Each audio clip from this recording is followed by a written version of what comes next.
All right. Well, good evening, everybody. Hello. Hope that everyone's excited about this talk we have coming up. Show starting. I'm Joshua. I'm a community programs educator here with Wenatchee River Institute. And for those that may not be familiar with who we are, we're a nonprofit environmental center with our mission to connect the community, people, and the natural world. And so throughout all of our programs, that's what we are thinking about, how we can connect those things together. And so we've been able to partner with the Native Plant Society for this talk, along with some other talks. So it's been a great partnership and with some wonderful speakers. Give you just a little idea of what we do at Wenatchee River Institute. We have both community programs such as Red Barn events like this. We have workshops, and we have also our community gardens here, and so lots of things that connect the community together. And then we also have our youth programs where we bring education to the schools through our traveling naturalist programs, and we also bring students here to experience this wonderful space. So through all those programs, we're able to deliver on our missions. Another aspect of the Wenatchee River Institute is to connect the indigenous people to their ancestral lands here.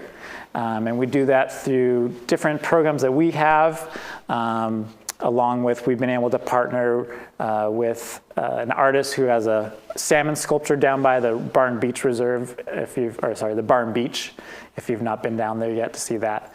But we also read a land acknowledgement before all of our programs, so I'm gonna read that here right now.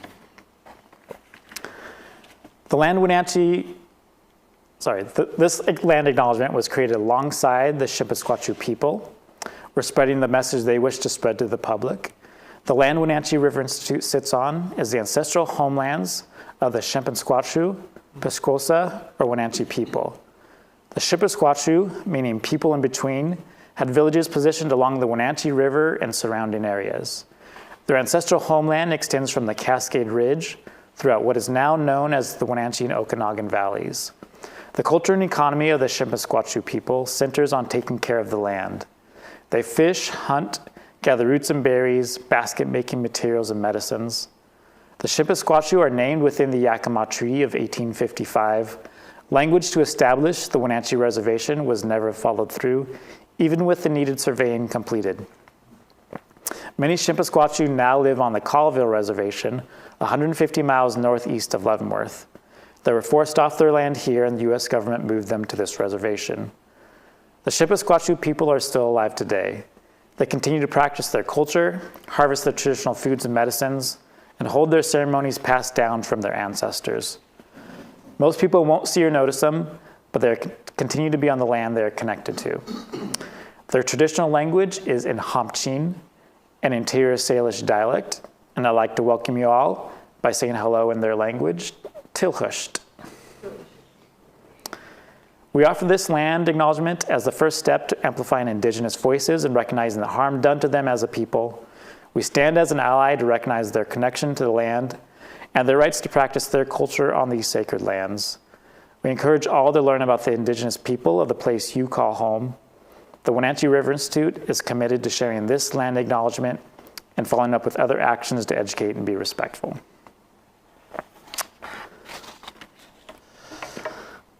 Now I'd like to thank our sponsors and donors who help put on and make these events so they can be free. So our sponsors are the City of Leavenworth, Rhine House, Icicle Brewing, South Restaurants, North Central Washington Audubon Society, Munchen House, Sleeping Lady Mountain Resort, Sage Mountain Natural Foods, Gustav's, Obertal Inn, Chocolat, Barron House, Cove Resort at Fish Lake, Tierra Learning Center, Riverfront Rock Gym, and Rimmer Reuter Construction. And lastly, we are always trying to improve on our programs, and we recently came up with we worked quite a long time for a strategic plan. And so part of that strategic plan is improving our feedback from our audience and from the community. And so if you wouldn't mind just scanning this, and obviously you can wait to give some feedback later, but if you have your phone, you can just scan this QR code and just give us a little bit of, hey, we like this, or this is an idea we have. We're just looking for kind of opening that communication between us and the community. And so that's something that we're trying to always improve on. So at the end of, or for all of our programs, we'll be having this forum, and I'm sure it'll change over time as we understand better what we can do more of. So we really appreciate that. So this program is a partnership between us and the Native Plant Society. And so I'm going to welcome Ted. Yep. Make a few comments. Come on up and tell us a little bit about Native Plant Society, and you can introduce the speaker. Very good. All right. Thank you, Joshua. Yeah. I'm Ted Allway. I'm a board member of our society. Our chair, Joan Frazee, could not be here this evening, so I'm speaking on her behalf. This is probably the last of the programs we're presenting this winter season. There have been 5 or 6 of them. And this partnership with WRI has been a wonderful way to get the information out and allow many more people to take in these programs. We're moving into the spring and summer season, which means that our large, long slate of flower walks is upcoming. And those range from the shrub steppe to the alpine areas and other spots in between. It's a wonderful time of year to join with others and learn about the flora and discover new things out there. So I hope many of you can take part in that. We also have a chapter social upcoming next month that is open to members and those interested non-members as well, so bear that in mind. All this information is available through the Washington Native Plant Society site through our Wenatchee chapter. You can find out information about that. There's also another opportunity I want to make sure that you're aware of and anyone out there is aware of for our members. There is a scholarship available from our chapter for those who want to attend 2 state botany events in particular. One is coming up in April in Hood River in the Columbia Gorge, Botany Washington it's called, and another one in mid-June in Swim on the Olympic Peninsula, another botany event. And we have a $350 scholarship available to a member of our chapter. We encourage someone to take advantage of that. It's still available. There's a deadline to apply to it, though. It's by next Sunday. This information, the application is very simple. It's 4 sentences in reply. Simple thing to do, but if you're interested, I encourage you to contact me. I can share the information with you. Susan Ballinger is in charge of this. She can be contacted as well. So bear that in mind, and if you need a way to contact me, you can check with Joshua or go to our site, and one way or another we can get this information out to you. It's a great opportunity. We have I think will be a fascinating presentation this evening, and to introduce the topic and our speaker, Emily Orwell will do the honors. Thanks, Teddy. Thank you. So I'll make this quick. I have a very short introduction of Walter Fertig. Hi, Walter. So Walter Fertig is the collections manager of the Marion Owenby Herbarium at Washington State University in Pullman. And Walter was formerly the state botanist for the Washington and Wyoming Natural Heritage Programs. And Walter's here this evening to tell us about a gap analysis of rare plants of Washington. How well are rare plants being protected? Thanks, Walter. All right. Thanks, everybody. Thank you, Emily.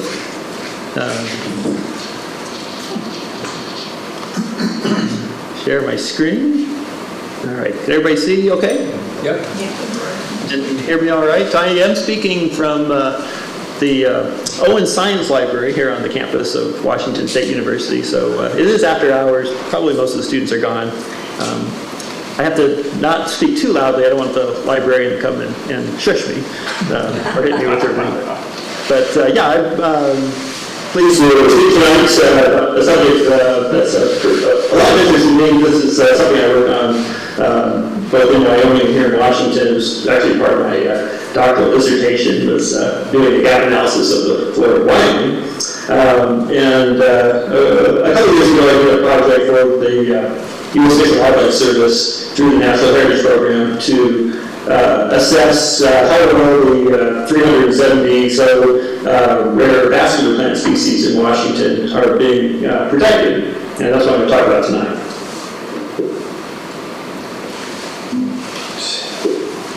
Let's see. All of a sudden, my screen is over. So first of all, we need to define what we mean by protection, because there's sort of two definitions. There's protection in the legal sense, for example, species that would be listed and protected under the U.S. Endangered Species Act, such as the Spalding sketchfly shown here. Versus what I'm really talking about is protection of habitat, where these species occur in preserves that are permanently protected from harm, basically. So these would be places like national parks, wilderness areas, natural area preserves managed by the state of Washington, down to local land trust properties, by your Chelan Douglas Land Trust or the Nature Conservancy or things like that. I do want to differentiate between areas that are sort of permanently protected with an emphasis on biodiversity management versus just public lands, which are not necessarily protected. Your basic national forest, Bureau of Land Management property, state lands that are managed for multiple use are in this analysis aren't considered formally protected. It's important to recognize that no single protected area is ever big enough to capture all the elements of biological diversity in an area. And so it's important to have networks of these parks and preserves that hopefully capture the full array of species, habitats, and geographic areas within a state or a region. And unfortunately, we do have a number of protected areas around the state, around the country. Traditionally, most of these areas were selected for protection because they had dramatic scenery, or they were important for recreational use, or their historical significance, and so forth. And often these are places that basically couldn't be used for much anything else anyway. They're often very high elevation, very cold. Places like here in this picture, Cedar Breaks in Utah, it'd be pretty hard to ranch or homestead these cliffs. There's nothing there to mine. So basically, many of our protected areas are kind of de facto places that we couldn't develop anyway. But the question becomes, how effective are these areas at protecting biological diversity? Because what we find more and more as we do these kinds of studies is there's often a mismatch between where these protected areas are located and native biological diversity. I'm going to emphasize plants tonight because I'm a botanist and this is a Native Plant Society meeting. And to give away the story in one sentence, basically, the rare species, those that have very small geographic ranges or very specialized habitats, really are the species that tend to fall through the cracks in our protected area network. And so to really capture all of those species, they're good indicators, sometimes of very specialized, very unusual, unique sites, but they are often not represented in our existing network. And this is kind of what the gap analysis gets at. So gap analysis really started in the late 1980s, and it can kind of be traced back to this interesting study that was done in Hawaii, where researchers were looking at the distribution of some very rare endemic birds on the Hawaiian Islands, many of them on the endangered species list. Many have become extinct since the islands were inhabited. And so they were mapping out the distribution of these birds and comparing that with the location of highly protected areas, as shown here on the big island of Hawaii, these protected lands are often associated with interesting volcanic features, active volcanic fields, basically, like Kilauea. And what the researchers found was the distribution of these birds, which is shown in color here in pink and blue and brown. There was a complete mismatch between where these rare birds were occurring, which was mostly in the mountains and higher elevation, the forests, and where these national parks were, which were down at lower elevation, and often areas that were, while incredibly beautiful or showing amazing geologic phenomena, really weren't ideal sites for these bird species. And so the notion of gap became, let's overlay the distribution of elements of interest. They might be vegetation types, it might be animals, it might be plants, with these protected areas, and see what things are being protected, what are falling through the cracks or the gaps, so to speak. So gap analysis, it's really an interesting way to sort of quantify how well species are being protected. And it can be very useful when we identify species that are missing from protected areas. We can start to see patterns. So certain species are more prone to be underprotected or not protected at all. Certain habitats that they occupy fall through the cracks, and certain geographic areas tend to be missing. To do a gap analysis, basically you need a map or geographic information system layer of land protection status. And the GAP program uses 4 different categories. GAP status 1 and 2 lands are fairly similar. They're both considered protected from our point of view. These are lands that are permanently protected and have a focus for long-term conservation of biological diversity. GAP 1 and 2 differ slightly. GAP 1 lands are basically set aside so that there won't be any disturbance. GAP 2 lands allow some disturbance through recreational activities and things like that. But for our purposes, we're going to treat them the same. And so these are basically your national parks, wilderness areas, natural area preserves managed by state, national wildlife refuges, national recreation areas, areas of critical environmental concern, special botanical areas, anything that has kind of a formal designation that, at least in theory, is in perpetuity. Contrast that with GAP status 3 lands, which are basically public lands that don't have any permanent protection. So these are multiple use lands. Best examples are those lands managed by the Bureau of Land Management, National Forest Service, state lands, state trust lands, things of that nature. And then GAP category 4, basically everything else. These are private, tribal, state lands that don't have any formal protection. And it's important to recognize that, somebody might say, well, Uncle Bob has 40 acres with a no trespassing sign and no hunting. And so that might be a de facto protected area as long as Uncle Bob is around. But, if he should pass away, if he sells the property, whatnot, that protection might end. And so it's not considered permanent. Here's a map of Washington showing the location of different lands according to these 4 categories. And the GAP status 1 and 2 lands are in green.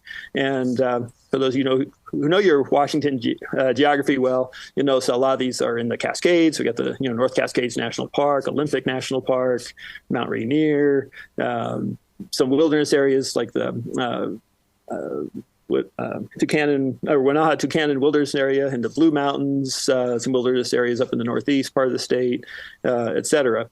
There's actually, counting all the different protected areas, land trust lands, state lands that are natural areas and so forth, there's over 450 different parcels that are in considered GAP 1 or 2 protected areas. And these account for about 6.5 million acres out of the state, or about 14.6% of the whole area of the state, which is actually is a little bit on the high side. The global goal in the literature traditionally has been, the target has been to protect about 12% of the Earth's surface as protected areas. So Washington's actually doing a little bit better in terms of the actual percentages. So to do the gap analysis, you need this land cover layer, and then you're going to intersect that typically in a computer system, a GIS system, with a vegetation map or a distribution map for species, most gap studies historically have been done on animals or looking at fairly coarse vegetation types. And so for animal species, at least, either you have dot maps or a model of their potential distribution, which is largely tied to vegetation. And then you lay that over the protected area layer. And then you're looking for what percentage of their habitat is within these gap 1 or 2 lands and what percentage are outside. What are the gaps in protection? Oddly enough, plants have very rarely been used in gap studies. And when I was doing my doctoral work in the other UW, the University of Wyoming, my study actually was one of the first ones, might have been the first one really to look at plants in a very detailed way. And it's a shame that plants aren't used more because they're really a good surrogate for overall biodiversity. A lot of gap studies have been done using birds or butterflies or sometimes like trees or a small subset of biological diversity. And that small subset often doesn't have that many species. And so looking at like a whole flora, for example, you might have hundreds, thousands of species that you could use in an analysis and derive some interesting results. So plants are good because they have high species richness. They're super easy to map because they don't move around like birds and butterflies. They're easy to pinpoint exactly where they are. And we have pretty good data sets anymore. Museum herbarium records online that are digital, like those in the Consortium of Pacific Northwest Herbaria or SciNet, where Washington State's data are, iNaturalist, things like that. There's no lack of data available.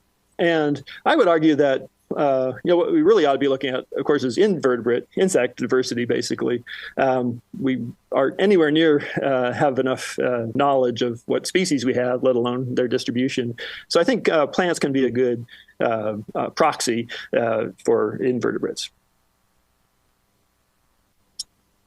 One issue with using models for plants is that there's so many species that it's hard to come up with distribution models for all of them. But we do have some other data that can be used in their place. And I mentioned all this digital herbarium data, iNaturalist data. I mean, there's basically millions of records out there in digital format. The main issue we still have to deal with is make sure things are identified correctly, of course, and that the locations are precise. But there's no lack of data from those data sets. Species checklists, things like that are also very useful. Particularly, if there's a modern checklist flora for a protected area, that can be a source of a lot of information. And for the rare species, the Natural Heritage Program, that's what they do, is keep track of where these species occur. So there's a very robust amount of data available to do these kind of analyses. So the project I'm going to talk about had to do with the rare plants of Washington. I was formerly the state botanist, as Emily pointed out. I retired from that about a year and a half ago. When I did this project, it was kind of in the COVID era, we were tracking 371 vascular plant species as of the 2021 state heritage list. That list is being updated right now by our stellar team, Jesse and Sienna. But for this project, and I should say I did this in collaboration with Jake Kleinknecht, who was our data manager at the time for the Natural Heritage Program. And he now works for the Department of Ecology in Spokane. So we compiled information for all these species within Washington. And we also did something kind of interesting, and I have to give credit to Rebecca Nidgeman, who was our previous data manager, who helped me with this, is document where these species occur, where we know, and then when they're close to other existing protected areas. So we did like a 5-kilometer buffer around the different protected areas to identify species that might potentially occur within those areas. And I'll get to that in a few more slides. So I apologize for this very garish map. Again, here's the background is the gap layer for Washington, and then superimposed over that in red are the distribution points for these 371 vascular plant species. And I should point out it's a little counterintuitive. The larger the circle, actually the less precise the information is. These are often records that might be a little bit older, or the locality information wasn't super precise. It's our best guess. We pinpointed the site at the center of the circle and then drew an error radius around that of uncertainty. The more accurate points are actually very small and are hard to see. But we basically overlaid this layer onto the gap protection map, onto the buffered map, to derive some statistics on how many species were within these protected areas and which ones were not. And for the analysis, I came up with a fairly simple classification system for the adequacy of protection, if you will. And this is based on some literature. I didn't just make this stuff up. But there's some papers that in the past had suggested that a minimum of 5 populations of a species should be protected for that species to be considered, secure. More is better, obviously, but 5 is the bare minimum. So if we could identify at least five extant occurrences, I should mention these are ones that we are pretty certain are still there versus historical ones that haven't been seen for 40 years or ones that might be extirpated. But as long as there were 5 or more occurrences or populations of these rare plants within protected areas, we would consider that species adequately protected. Species only found in 1, 2, 3, or 4 protected areas, or had extant populations of 1 to 4 extant populations, were considered inadequately protected. I mean, it's better than nothing, of course, but the more the better. And then there were species there were no occurrences in these protected areas, so these were considered unprotected. And a sad example is our Umtainum buckwheat, one of our state listed threatened species, arguably the rarest species in the state of Washington. No protected populations of that species, at least native populations, I should say. So here are the results. We found of the 371 that 69 were adequately protected, which is, I wrote this now, about 18.6%. The largest amount were in the inadequately protected group, a little over 50%, about 60%, 222 species. And then there were 80 species, about 20%, that are unfortunately unprotected, based on our current knowledge and the distribution of current protected areas. When you sort of look at the data a little more finely, we kind of did an analysis of how well species were protected by ecoregions within Washington. And ecoregions, shown on this map, there's 9 of them in the state, are areas, geographic areas of similar climate, topography, vegetation. They're more natural subdivisions of the state than, say, counties, which are fairly arbitrary. And what we found is, and probably no surprise if you recall the previous map showing where all the highly protected areas were, the North Cascades comes out. Those, 39, almost 40% of the rare plants from the North Cascades are protected in North Cascades National Park or some of the wilderness areas in this part of the state. So this area is high elevation in the Cascades, lots of rock and ice protected areas. No surprise that those species at least their habitats are very well protected. This is based on protection now. Those species might still be rare because of climate change and things like that. But as far as protecting the land itself, they're pretty well covered.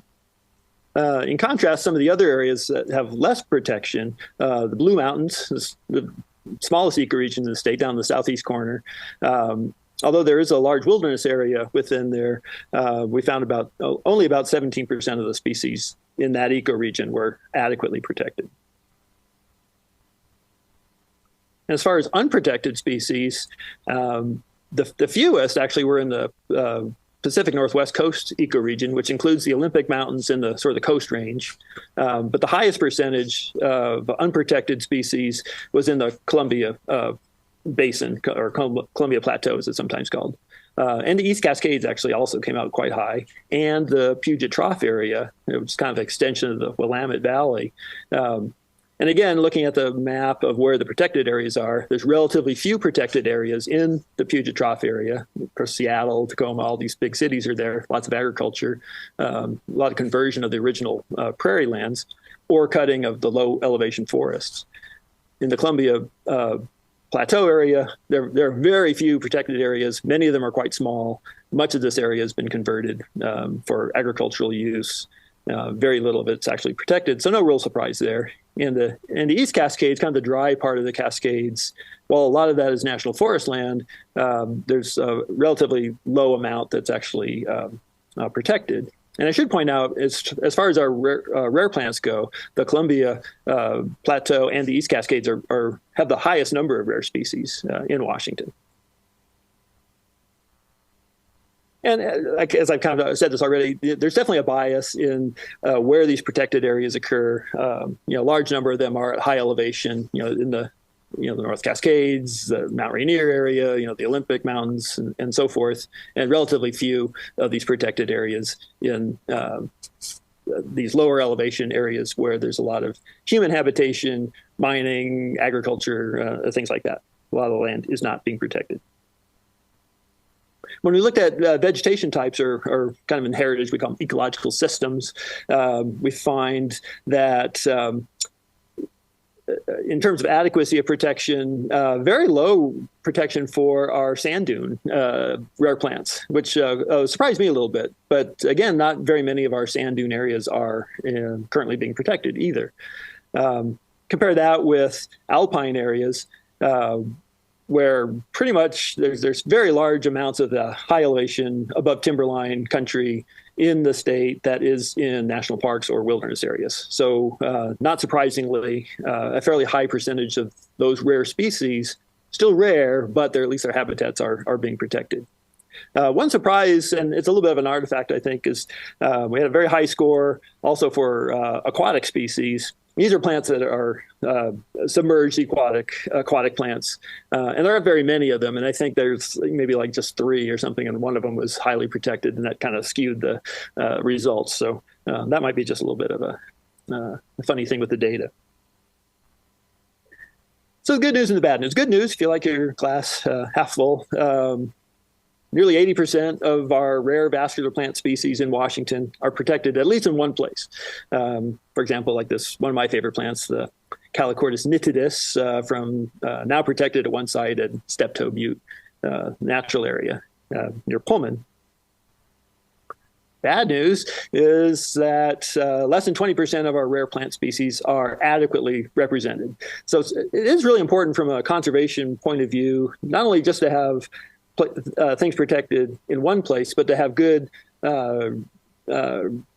redundancy in the protection, if you will, not put all our eggs into one basket, so to speak. And so we still have a lot of work to do to improve that for a lot of our rare plant species, about 80%.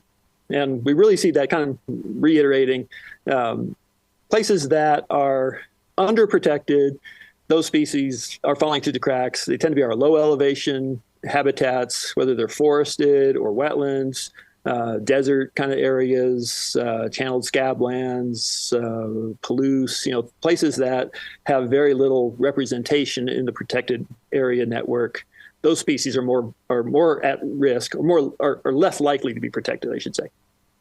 And the places we see that: Puget Trough, East Cascades, Columbia Plateau, especially. Here's another way just to look at the data. And on the x-axis, we've got just the number of protected areas. So we got 0, we got our 80 species that are unprotected. And in orange, we've got the species that are sort of underprotected, inadequately protected. And we see there's just over 100 that are found in one protected area that we know of, only one. And then progressively gets smaller. And what's interesting for our adequately protected species is just how few of them really occur in a lot of protected areas. And recall, I mentioned there's 450 protected sites in the state, and yet only one species is found in as many as 38 of those that we know of, and that was the water howellia. I had a photo of that earlier. So this tells me, several things.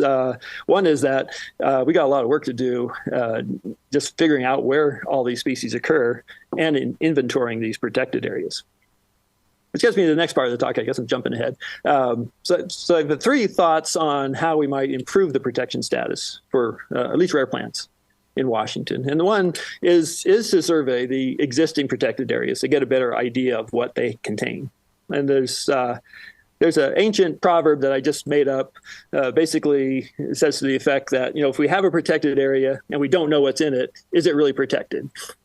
And I think, there's a lot of protected areas where, we really need to do some work. And you recall we did an analysis of looking for species that were really close to existing protected areas within 5 kilometers. And with the idea that, if they're that close to an existing area, gosh darn it, there must be, some habitat. That doesn't always pan out, though. And this picture here is a good example, the Chambers paintbrush. There's only one site of it in Washington and just a handful of sites in the Coast Range in northwestern Oregon. So it's a very localized endemic, really cute little plant. Grows on these wet basalt cliff faces. There's the only population we know of in Washington is on some Weyerhaeuser land. And it's a little area they're not cutting because there's no trees on it. And I'll give them a shout out. They are trying to manage for the species, keep it from getting listed. But right next to this population is the Willapa Divide Natural Area Preserve, managed by my former colleagues with the Natural Areas Program with the Department of Natural Resources. And 2 years ago, we did an expedition out there to find this plant. Because I pored over the maps, and it's like, the same geology is present. I mean, this thing is right on the boundary.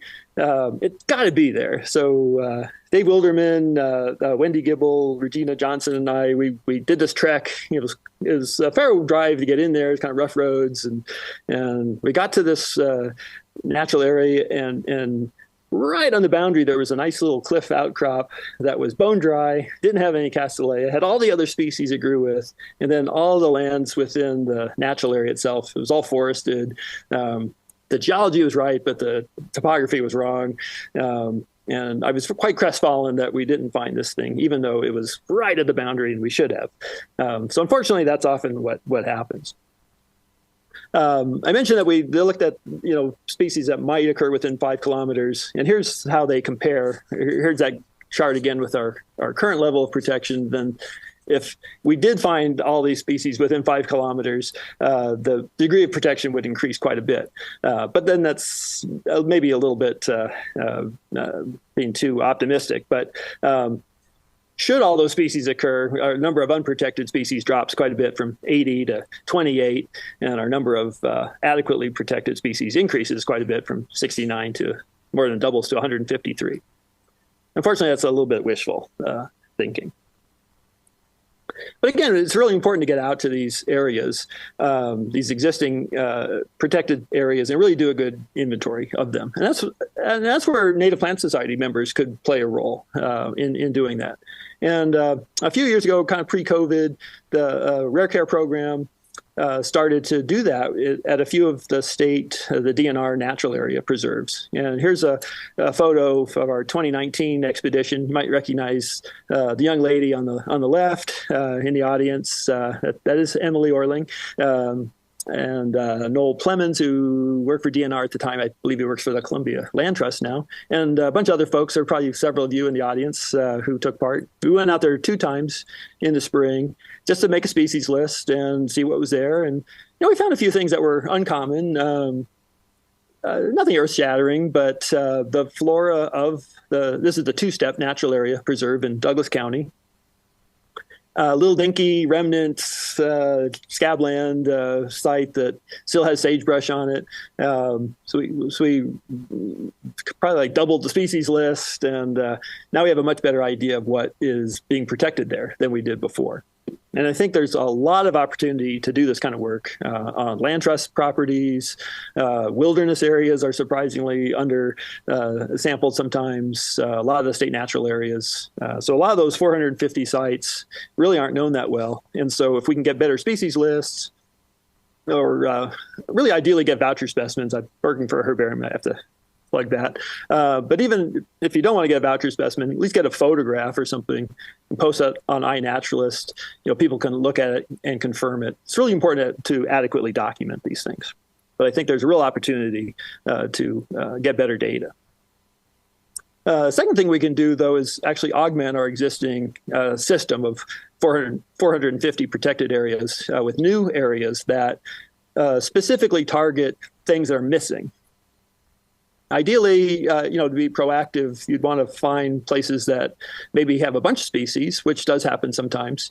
A good example is in the Blue Mountains. The species in the photo, the Yeti phlox solivega, is endemic to the Blue Mountains of Washington. Well, it's probably in Oregon too. It grows on a very unusual habitat, these sort of paleosol surfaces where the high winds scour the soil away. It's not alpine, but it kind of has that vibe to it just because the soil's so thin. There's a whole suite of rare species that occur in this habitat. The Yeti phlox is kind of the umbrella species, if you will, or the poster child. But if we were to protect some sites for this species, we'd also capture a whole bunch of other things that probably are poorly represented in the protected area network. And that's an important point, too, when we're targeting to fill gaps. Sometimes folks in conservation biology, it's like, oh, we need to find places that have lots of species. And that's true to a point, although when you have an existing system already, the important thing is filling in the holes, the missing things. And so it's less important to find places that have high species diversity, what's called or species richness or alpha diversity, but it can be more important to find places that have perhaps fewer species, but species that aren't already present. Basically what we call beta diversity or complementarity, things that will complement the existing system. So even though a little preserve for Yeti phlox and its friends might only add, 100 species or less present, 20 of those species aren't found in the existing protected network. So you get a lot of bang for your buck when you're focusing on these missing species. And then the third point is just, some of these protected areas might be very useful for reintroduction of listed or highly endangered species. And a good example is the golden paintbrush, Cassilia levisecta, which was recently delisted as endangered by the Fish and Wildlife Service, almost entirely because of the success of outplantings, basically creating new populations at sites where the species occurred historically and was extirpated. Like all the sites in Oregon, the species was actually extinct in Oregon. This is endemic to the Puget's Trough, Willamette Valley prairies on the west side of the state. Most of the habitat's been converted to agriculture or cities. And so these new populations have been critical in the survival of the species because most of the native populations are really tanking. And so without those outplanting sites, and many of them were specifically identified or chosen because they were in areas that were protected under either conservation easements or as nature preserves by the state or private conservation groups. Same thing's going on with one of the Columbia Basin endemics, worm scolds, northern wormwood. It's a little herbaceous Artemisia campestris variety of Wormscoldii. For those of you who like Latin, Chelan Douglas Land Trust is doing some work to reintroduce or introduce populations on some property on some islands in the Wenatchee area. And that's really critical because the native populations for that species have really been impacted by basically by dams, changing the flooding regime that it was adapted to. And so we're finding that planting it in areas that where they can be managed, the vegetation can be managed, and the areas being preserved is a real critical thing to keep that species from becoming extinct. Ultimately, I'd like to expand this work that I did for the rare plant species to really cover the entire state of flora of Washington. And we're about a tenth of the way there. We've done 371. The whole flora of Washington is about 3,675, give or take. And that's both native and naturalized introduced species. And ultimately, it'd be fun to include bryophytes and lichens as well. And again, the plant species they're really a good surrogate for other elements of biodiversity, just because there's so many species and there's some interesting patterns that can come from analyzing them. And so I just want to wrap up talking about how I did a similar thing in Wyoming. And as far as I know, I think Wyoming is still the only state where the whole flora has been analyzed using GAP methods. So here's a map of Wyoming. The land status, same 4 categories as before. And if you know your Wyoming geography, you see the areas that are dark gray are the highly protected areas. So you got Yellowstone National Park, Grand Teton, a bunch of different wilderness areas kind of in the greater Yellowstone ecosystem, some other alpine areas in the Bighorn Mountains, the Medicine Bow Mountains, the Sierra Madre. Sort of the intermediate gray are GAP2 lands. A lot of these are ACECs, areas of critical environmental concern, research natural areas, things like that. The light gray are your public lands, unprotected, multiple use lands, Bureau of Land Management, Forest Service. And then the white lands are state, private, and tribal that are unprotected. And so you can probably already guess, if you know Wyoming at all, the eastern half of the state is kind of the Great Plains, got some desert basins sort of in the central part of the state, and then mountain ranges that have a lot of protection. So looking at all 2,875 species, we found that 500 or so were absent from the GAP protected lands, of which at least about a quarter were non-native species. So we're not really worried about those. They can worry about those, conserving those back in the motherland. And we found that at least 2,329, which is, what, about 80%, 81% right there, were present at least once in a protected area. Which leads to the question, is one enough? And we kind of talked about that before. And this is part of my dissertation, or my doctoral dissertation. So we sort of looked at the level of protection at 2 levels, 2 cutoffs, if you will. And one is sort of a low threshold, which is what I applied for the Washington rare plants. And that is, we had to have a minimum of 5 populations that were protected, or about 10% of all the known populations, which can be tricky to figure out, particularly if you have lots of records for something. Where the 10% comes in is it's important for rare species where you don't have that many populations, particularly if you have fewer than 5, they're sort of being penalized in a way. So that was one way to look at protection, sort of this low threshold. And then we sort of looked at it, well, maybe that low threshold really the bar isn't high enough. So if we doubled that, 10 populations, minimum of 10 populations being protected, or 20%. And that was our sort of our high threshold. And you can see the difference in that. And again, using the same 3 categories before, if there were 5 or more populations protected, it was considered adequate under the low threshold scenario. 1 to 4 was inadequate. Of course, 0 was unprotected, stays the same between the 2. If we make the criteria more stringent, obviously the number of adequately protected species drops, and the number of inadequately protected species increases. I think it'd be interesting to apply the same methodology for our Washington flora, although it will take a little bit of work to do. I've started this project, actually. This is sort of my side fun little project while I'm working in the herbarium. And it's a big data set to play with, and getting all the data cleaned up is a big part of it. But I think it'll be really interesting once I get the numbers crunched. Not a surprise in Wyoming, when looking at all the species, it's the rare species that really fall out as being much more likely to be unprotected or inadequately protected. And in fact, depending how you define rarity, in terms of numbers of populations, habitat specificity, their total range, the rare species are 2 to 4 times more likely to be unprotected or inadequately protected than widespread or common species.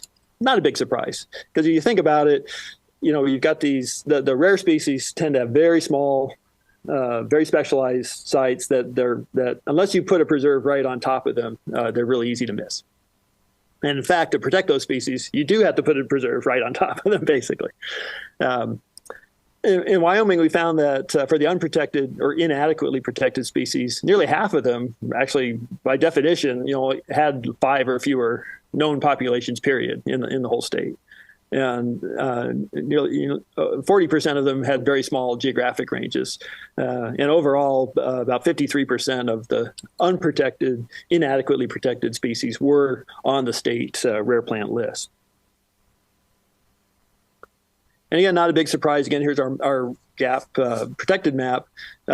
Those species that occur in the northwestern part of the state, high elevation, forest species, alpine species, those species, at least their lands where they occur, are highly protected versus those species that occur on the Great Plains and the desert basins, the Black Hills, things like that, where there are very few protected lands. Not surprisingly, very few of those species are protected as well. And I think we'll see similar patterns as we're already seeing in Washington when we look at the whole flora. So what do we do with all this information? I think I said earlier, currently people estimate about 12% of the Earth's surface is considered protected. Sometimes those parks are kind of on paper, sometimes they're pretty well managed, but we've designated about 12% of the land surface of the Earth. I'm not including the oceans, in these kind of highly protected areas. The 2022, I think it was the Montreal Biodiversity Conference, they recommended actually 30% as a target by the year 2030. And in the U.S., President Biden and the Interior Secretary a couple years ago talked about this America the Beautiful initiative, where the goal was to have 30% of the country being protected by the year 2030. If we're going to meet those goals, I think the GAP methodology is really valuable to identify those things, those places that are falling through the cracks. And I like to think of GAP as sort of this nerdy biological bookkeeping. I'm keeping all these actuarial tables of how well protected these species are, which ones are doing okay, which ones are falling through the cracks. I think it's a really useful way to systematically identify the missing holes so that we can plug those holes, either better surveying in existing protected areas, adding to the protected area network. And it's just a way to be more efficient about conservation. If you're interested more about this, I've kind of summarized this report I did for the Fish and Wildlife Service, which I think should be on the Natural Heritage website. If you are interested, contact Emily or me. We can share it with you. I've got some other reports and stuff. I've done a bunch of these studies. I could go on and on, but I won't. Won't bore you all. So anyway, thank you for your patience, and I'd be happy to take any questions if we have time. We can take questions. There's a mic up there, so if you good. ask straight from your seat there.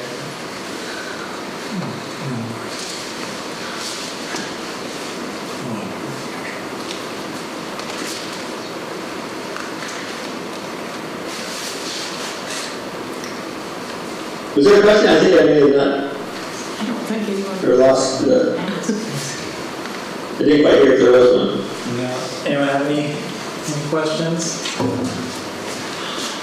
Do you have any online questions? I know.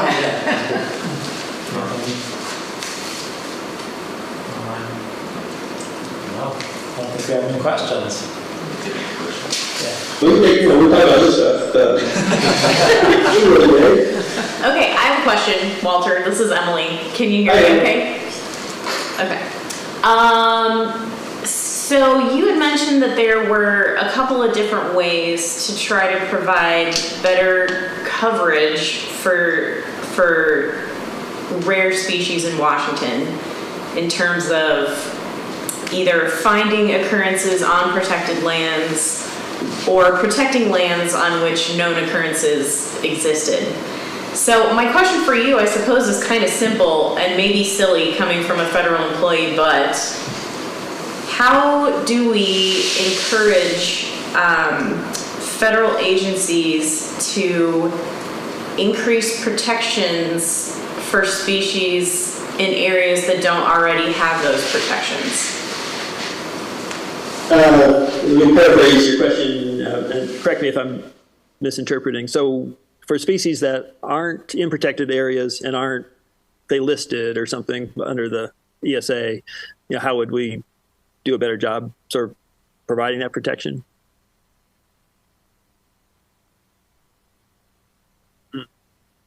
How cool would it be if we could protect one of the populations or multiple of the populations of the Yeti flocks, and then we'd also be protecting all these other cool species too? So how do we convince the Forest Service to do that? Yeah, that's an excellent question. So I think, for an agency like the Forest Service or the Bureau of Land Management, where they have, for their different national forests or BLM regions, they go through planning processes periodically through the National Forest Management Act or the what's the FLIPMA for the BLM. They're supposed to come up with a management plan every 10 to 15 years. And so at that forest planning level or the BLM planning level, that's a good opportunity for citizens, environmental groups, Native Plant Society, whoever, to say to the Forest Service, say the Umatilla National Forest on the Blue Mountains, they're doing a plan. Yes, they might be. Seems like they're always doing a plan. As citizens, we would like to see you address, establish some research natural areas, some special botanical areas, things like that. Those are mechanisms that they have to set aside some lands, particularly for, the Yeti flocks or its community. I mean, Yeti flocks it's a very specialized plant community. It's not recognized by the Heritage Program, but it ought to be, and it's probably a G1, community type. It just depends how fine you want to get. But these are elements of interest. And what could whet their appetite too is and this is where the service comes in, the Fish and Wildlife Service, if we had a larger list of species that were candidates, like there used to be, the old C2 list for older people in the crowd that we used to have in the 90s and before, where there were sort of these candidates that were being under study that might be potentially listed. That's been done away with a long time ago. So we don't have a really good mechanism to systematically look at species that maybe ought to be potentially added to the endangered species list. Or the Forest Service has a sensitive list. The BLM does as well. So in the forest planning stage or BLM planning stage, identify some of those species that are not represented well in existing areas, wilderness areas or whatnot, and create maps, propose boundaries, get it on their radar, so at least it becomes part of the planning process. It could be an alternative that they consider, but citizens can do this kind of stuff, and sometimes the service could come in handy if these things could potentially become listed if they aren't conserved. Hint, hint. A federal agency partner maybe ought to be doing something in your planning process to create a ACEC or something to protect that habitat. Because some of the other mechanisms, creating new wilderness areas, that's an act of Congress. It's hard to imagine Congress, they can't agree on, changing a post office name these days, let alone a major piece of legislation. So that's probably a non-starter right now. Creating new national parks, probably unlikely. National monuments could be done under the Antiquities Act. There's some litigation moving forward, challenging that might hit the Supreme Court in the next couple of years. There's other avenues, but doing stuff at the local level on these, at least on federal lands, there are opportunities to do that. And on private lands, it's where land trusts, the Chelan Douglas Land Trust, give them a shout out. They've really done a great job identifying places in the local, Wenatchee, greater Wenatchee area, Leavenworth, the two, and Douglas County, that are important areas for rare species. And I used to work closely with them when I was the state botanist. They sort of helping them evaluate. Here's a potential property. What do you think? Sort of tell them what we knew was there, what could be there, based on, proximity. And there's other local land trusts. There's some down here in the Palouse area, on the west side, Nature Conservancy, things like that. There's good opportunities for those kinds of groups, at least for species on private lands, which often otherwise are poorly protected a lot of times. Did that answer your question, or did I talk long enough to? That did. That was great. Thanks, Walter. I'll go later. Thank you, Emily. That was a good question. All right. Any other questions for Walter? Anything online, Sean? Yes. John, read. All right, Walter, can you hear me? Yep. All right. Steve Backstrom is asking, does rhododendron occidental occur in Washington, and if so, where? Oh, let's see. Trying to remember now. They've changed some of the names on these. Oh gosh, I'm drawing a blank. Some of the ledums are now rhododendrons, and some of the names have changed. I'm sorry, I'm drawing a blank. I don't have the book in front of me. You have to ask me tomorrow when I'm a little fresher. I've been about 12 hours already, or 14 hours. I'm sorry, I can't answer that question. I don't know.